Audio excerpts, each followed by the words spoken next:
আমার চ্যানেল বা আমরা সবসময় আপনাদের জন্য সদা চিন্তিত।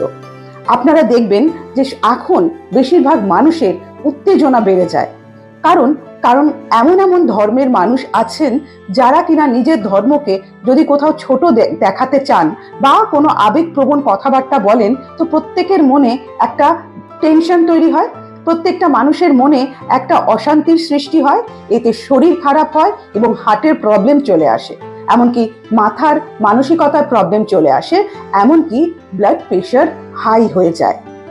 কিন্তু এতে লাভটা কি?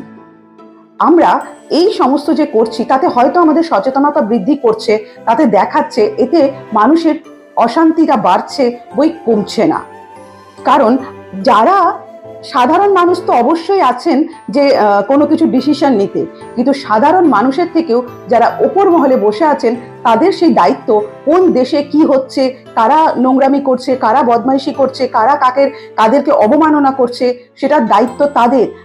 আপনি হাজার চেষ্টা করলেও সেটাকে সরাতে পারবো না বা তার কোনো কার্যকারিতা নিতে পারবো না, শুধু শুধু আমাদের শরীর অসুস্থ হয়ে পড়বে। আপনারা খেয়াল করে দেখেছেন যে সময় আমাদের দূরদর্শনে সংবাদ মাধ্যমে ছিল, সেই সময় এত উত্তেজনামূলকভাবে সংবাদ কখনোই প্রেজেন্ট করা হতো না। এখানে মধ্যস্থতার মাধ্যমে খবর দেওয়া হতো।